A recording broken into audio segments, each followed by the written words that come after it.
Мектеп ол бір үлкен саялы бақ. Бақтағы өсіп тұрған әр түрлі ағаштар ол біздің оқушыларымыз. Осы ағаштарды аялап, қорғап, суғарып жүрген бағбан мұғалім, яғни мен. Ақырын жүріп анықпас, еңбегін кетпес далаға, ұстаздық қылған жалықпас, үйретуден балаға. Мен Жұманова Ақжүніс Серікқызы, Юрий Гагарин атындағы жалпы білім беретін мектебінің математика пәні мұғалімімін. Менің педагогикалық ұстанымым талантты ұстазға дарынды шәкірт.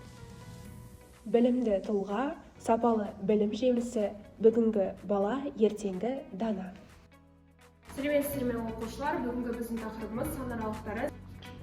Келесі, 3-тен 8-ге дейінгі аралық есімді, өте жақсы. Сабақта әдіс тәсілдерді тиімді пайдалану, қызығушылығын арттыру ұстаздың басты міндеті. Мен неге оқыту керек екендігін білемін. Мен не нәрсені оқыту керектігін білемін. Мен қалай оқыту керектігін білемін.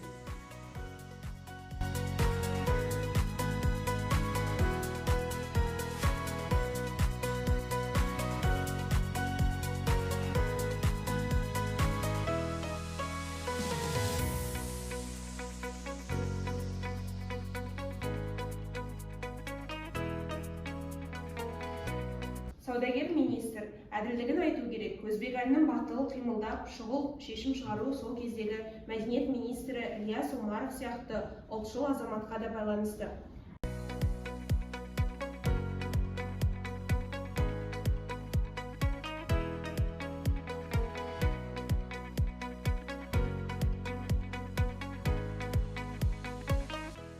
Жас ұстаздың жеке қабілетін ескере отырып, кәсіби шыңдалуыма жан-жақты қолдау көрсететін тәлімгерім Сәуле Кәкимтаевна, қателіктерден аулақ болуға, жаңа дағдыларды тиімді және дұрыс игеруге үнемі көмектесіп жүреді. Сүйікті ісім қазақтың ұлттық дәстүрлі ойындарының бірі ақыл ойды дамытуға арналған тоғызқұмалақ ойыны. Сабақтан кейін үзілістерде оқушылармен бірге ойнаймын. Мен ұстазбын. Психолог тәлімгер, күндіз түні болып жүрер әбігер. Мен ұстазбын, жас маман, жеке тұлға дарамын. Болашаққа нық сеніммен қараймын.